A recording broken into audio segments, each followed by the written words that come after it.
name is Edward Black, and the following video is for my ED 508 class.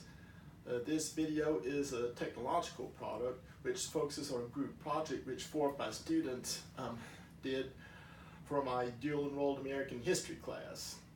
Now, this student project focused on Second World War, and in particular, it emphasized the American decision to bomb Dresden in Germany and drop the atomic bombs on Hiroshima and Nagasaki.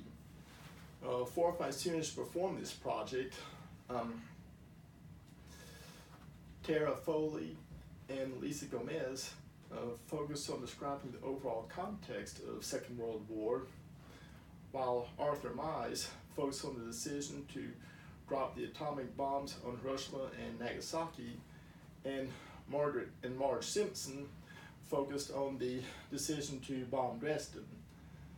This video will open by describing the overall context of Second World War, which set the stage for the bombings of Dresden and the Japanese seas of Hiroshima and Nagasaki.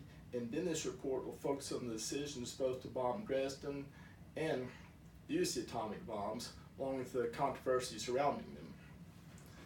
Now, Lisa Gomez and Tara Foley focused on the overall context of Second World War, and what is very important to note is that as the world situation deteriorated, America showed a decided reluctance to get involved in this situation, to say nothing of getting involved in Second World War when this conflict broke out. Now, when the world situation began to deteriorate, as Nazi Germany sought to seize control of Europe, followed by the world, along with Japan seizing control of China and territories in Asia, America showed a very decided reluctance to try to check the ambitions of these two hostile powers.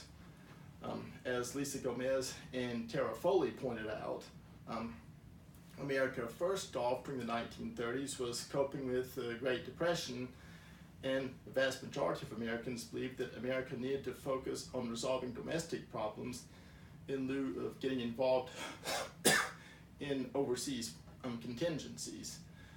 Moreover, the fact that the Atlantic Ocean separated America from Europe and the Pacific Ocean separated America from Asia gave Americans a somewhat naive and false sense of security, and led Americans to believe that they could isolate themselves from ongoing crises which are taking place on the other side of the world.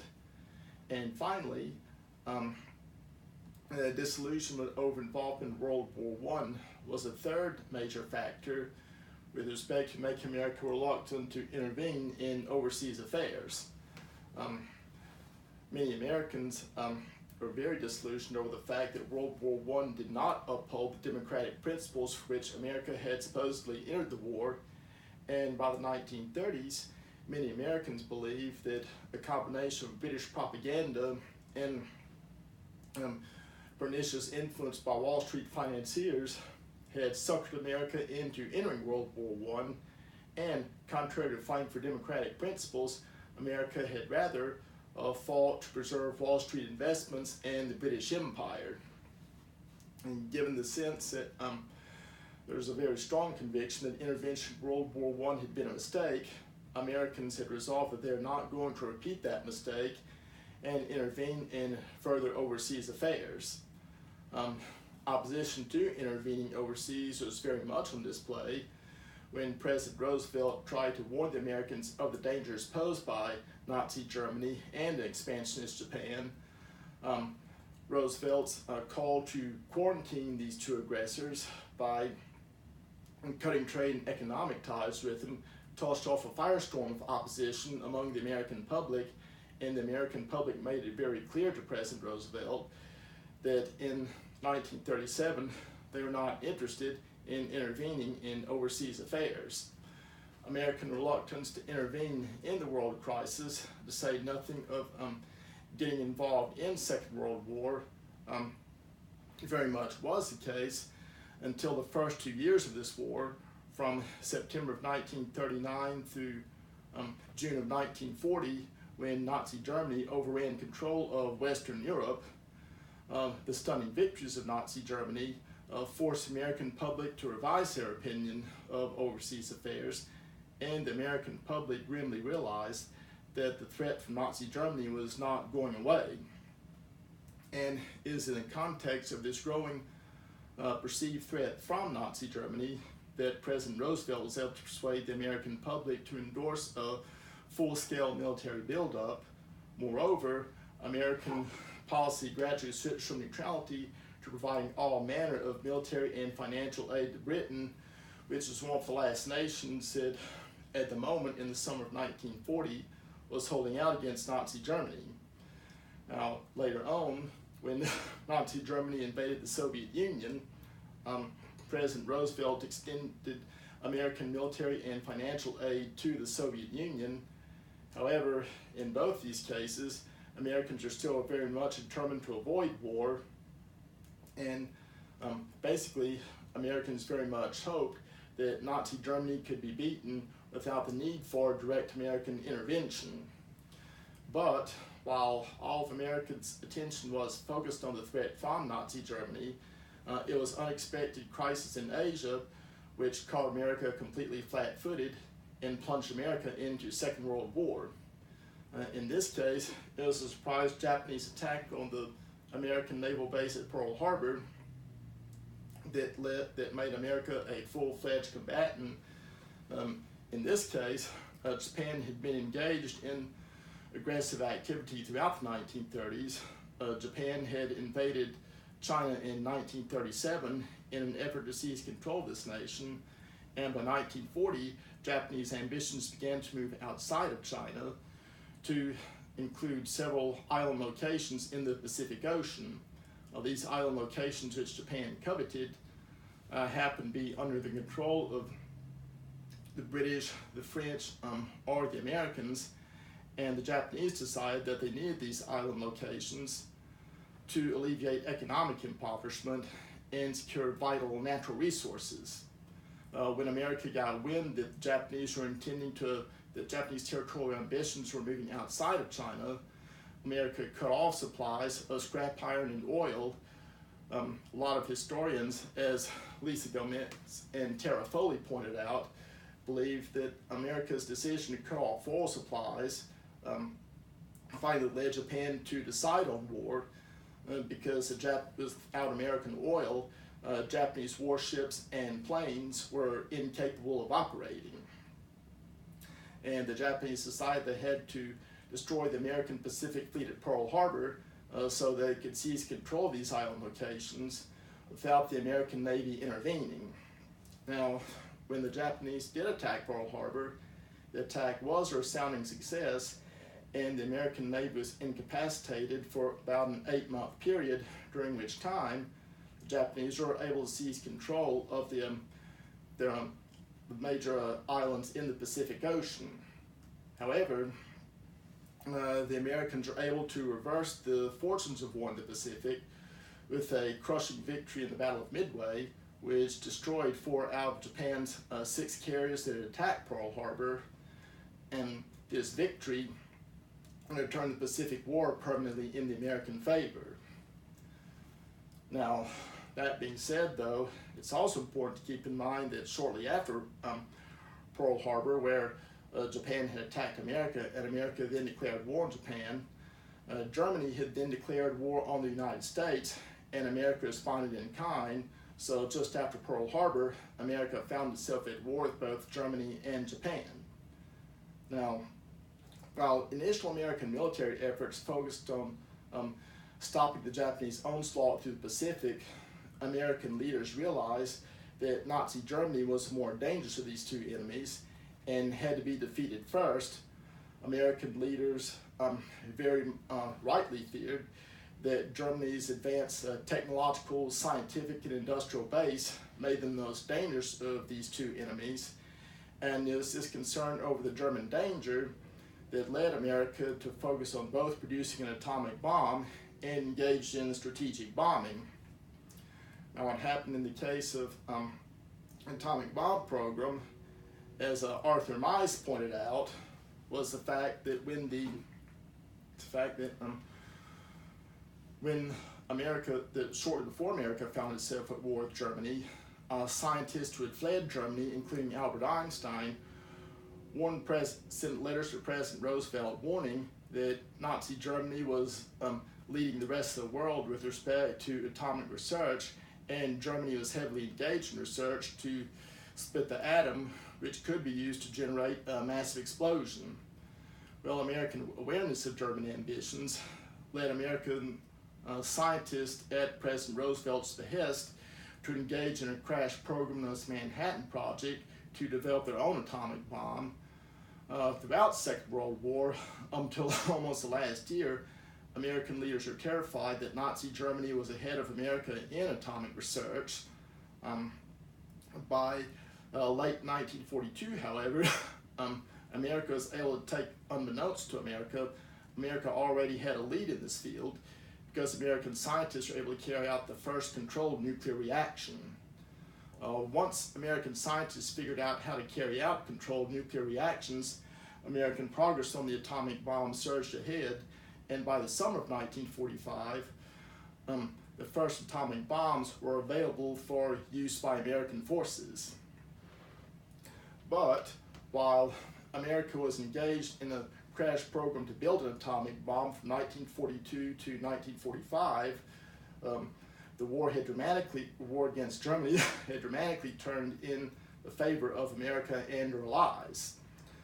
Shortly after America declared war on Germany, American British forces had to first off focus on securing the seaborne lifeline to Britain. After a bloody struggle in the Atlantic Ocean, American British naval forces were able to secure Britain's seaborne lifeline against the German U-boat threat, and by May of 1943, the German U-boat threat had largely been crushed. Shortly before defeating the German U-boat threat, American British forces had also attacked German forces, ground forces in North Africa, and they drove the Germans out of this location. By June and July of 1943, American British forces were able to invade Italy, while the Germans mounted a very strong defense of Italy and tied up a lot of American forces. American British ground forces did gain critical battle experience. Moreover, Germany had to focus on safeguarding its southern border against further British and American threats. Now, while the Americans and British were fighting the Germans first in the Atlantic and then later on in North Africa and Italy, Germany was also engaged in a life or death struggle with the Soviet Union. This war against the Soviet Union had been going on since the summer of 1941, shortly before the Japanese attack on Pearl Harbor. And by December of 1942, the Soviet-German war had decisively turned in the Soviets' favor. Through December of 1942 through January of 1943, Lisa and Tara pointed out that the Soviets won a stunning victory over the Germans at Stalingrad, and following the Soviet victory at Stalingrad, the Soviets won another stunning victory over the Germans in Kursk in Russia in July of 1943. The losses to the German army at Stalingrad and Kursk were losses that could not be replaced, and these losses would be keenly felt through the rest of the war as German forces sought to contain an unstoppable onrush of Allied efforts. Now, shortly after American and British forces had landed and started pushing the Germans out of Italy, the American and British air forces started to engage in strategic bombing. The idea was that strategic bombing would destroy German war industry and the transportation network. It would also allow the American forces to destroy the German Luftwaffe, or Air Force. Now, this bombing campaign first started out very poorly because from spring of 1943 all the way up through January of 1944, German fighters inflicted heavy losses on American and British bombers. But from January through May of 1944, the tide in the air war dramatically turned because American Mustang long-range fighters arrived on the scene. The American Mustang fighters destroyed the German fighter force, and once the German fighter force was destroyed, British and American bombers accomplished their objectives in terms of destroying German industry and the transportation network. Now, with Germany's industry and transportation network in shambles, this development set the stage for massive British and American invasion of Normandy in German-occupied France. When the British and American armies were able to secure a beachhead at Normandy, this victory put American and British forces in position to drive the Germans out of France. The British and their American allies were able to drive the Germans out of France by September of 1944, and then by December of 1944, American and British forces had resupplied, and they were poised on the German border to storm into Germany. Now, after a series of very bloody battles, by January and especially February of 1945, American and British armies are storming into Germany from the west, while Soviet ground forces are storming into Germany from the east. By February of 1945, the German military was essentially in shambles. The German armies had largely been destroyed, although they still could mount resistance, while the Luftwaffe, the German Luftwaffe Air Force, was virtually extinct, and American and British bombers roamed over Germany pretty much at will. Now, by February of 1945, the German city of Dresden came to the attention of American and British planners. Prior to this time, Dresden had been considered a cultural center of both Germany and Europe. Dresden was replete with priceless buildings dating from the medieval and Renaissance era, including cathedrals, palaces, and museums. And the absence of military targets in the forms of armaments factories, weapons facilities, or military installations had led American and British planners to hold off from bombing this location, but by February of 1945 that situation changed. As Margaret Simpson points out, the Soviets are still encountering very heavy resistance from last-ditch German forces that were fighting to the last man, and so the Americans and British decided that Dresden, which served as a communications hub, now comprised a legitimate military target.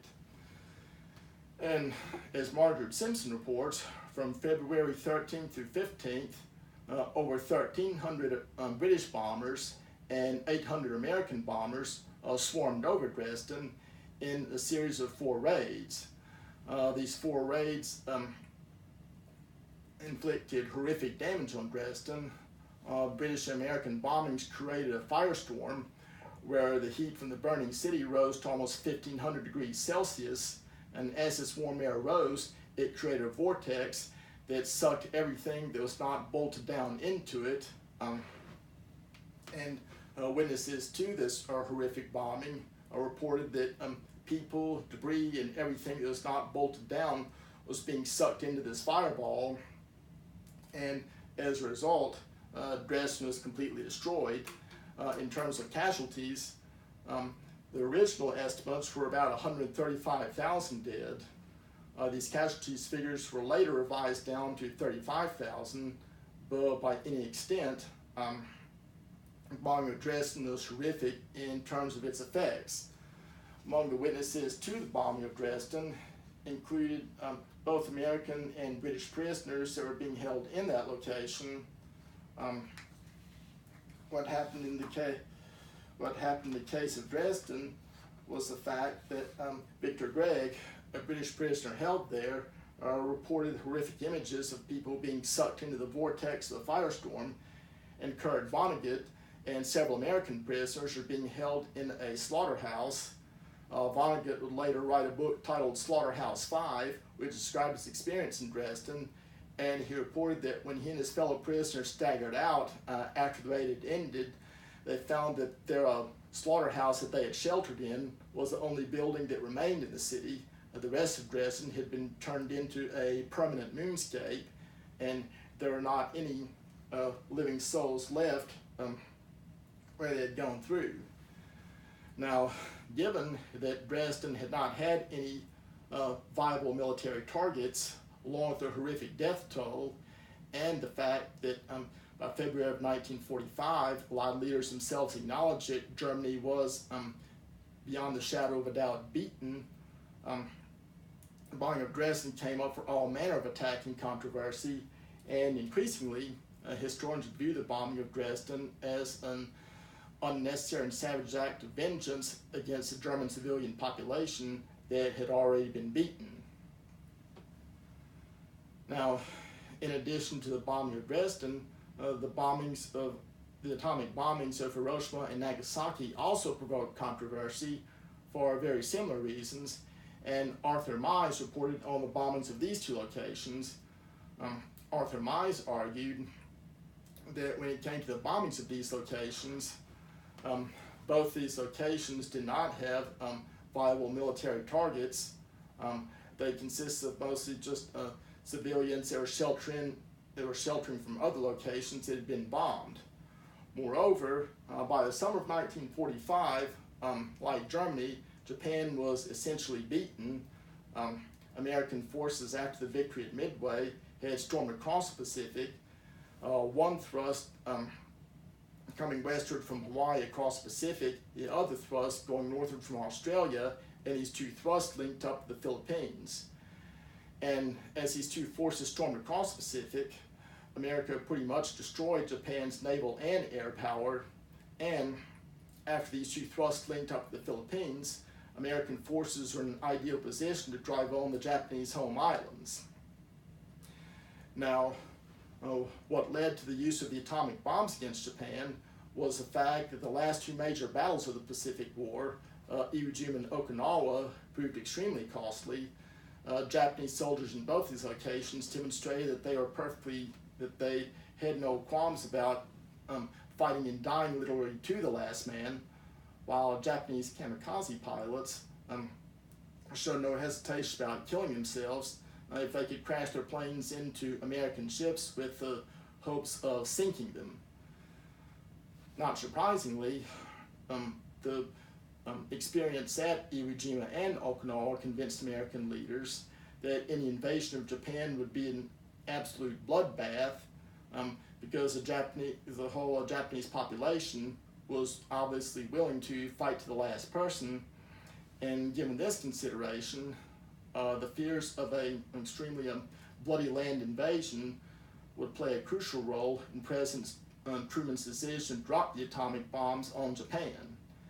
And when it came to the dropping of the atomic bombs, immediately prior to this, in June of 1945, after Germany had been beaten, the Allies sent an ultimatum to Japan demanding unconditional surrender, and Japan's Prime Minister and the Japanese Prime Minister, Suzuki Kintaro, responded in a way that most Allied leaders interpreted as no, and they believed that he may have no in the sense of Japan was completely rejecting calls for surrender.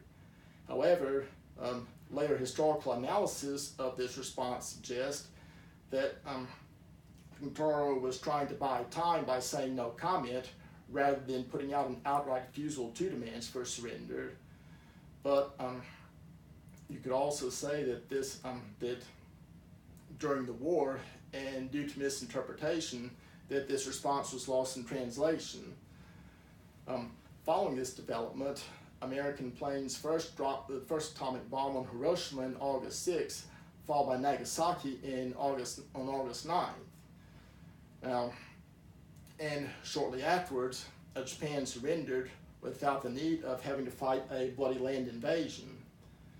Now, while the majority of Americans supported the dropping of the bombs at the times that they were used, post-war analysis led America to engage in some serious soul-searching as to whether this was necessary.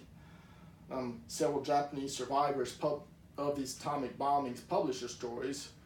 Among them, Kimura Yoshiro, a third-grade boy from Hiroshima, Sanao Tsuboi, a 20-year-old man from the same location, along with Yasutoshi Fukuri, 16-year-old survivors of Nagasaki, All three of these witnesses graphically described the injuries they had suffered, along with the sufferings of their family and their neighbors as a result of this bombing.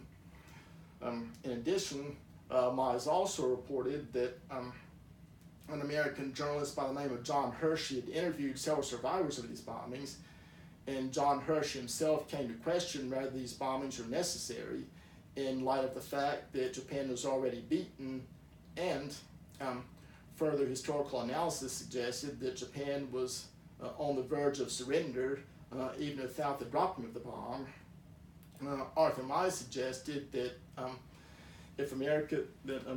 historical evidence also suggests that had American peace feelers informed the Japanese people that their Emperor Hirohito would have retained this throne, that would have provided some incentive for the Japanese people to consider Allied demands for surrender, and they would have been a little more decisive in their response. And had the Japanese accepted surrender on the premise that Hirohito would have retained his throne, which he ultimately did, the dropping of the atomic bombs would have not been necessary. As Arthur Mize points out, given that Japan was already beaten, along with the fact that Hiroshima and Nagasaki did not contain military targets, and the fact that the civilian death toll in both these locations was horrific, you can obviously have a valid and strong argument that perhaps the dropping of the atomic bomb might have not been the right thing. However, this argument has to be counterbalanced against the fact that American forces had encountered very fierce resistance at Iwo Jima and Okinawa, and the perception, real or imagined, that the Japanese were a fanatical enemy that would fight to the death regardless of circumstances, that would also create a strong argument for use of the bomb, given what casualties from a land invasion of Japan might have entailed. But however somebody views the dropping of the atomic bombs, it is pretty obvious, as Anthony Mize points out, that there are no easy answers, and as to whether or not America was right or wrong to use the bomb, that controversy is going to continue and show very few signs of abating. That being said, I would like to commend Tara Foley, Lisa Gomez, Arthur Mize, and Marge Simpson for their work on this project. I believe they did a very commendable job in focusing on two controversial actions of Second World War, and hopefully American leaders will not be faced with a similar dilemma in the future. I would like to commend their performance, and I hope that future students will have similar projects.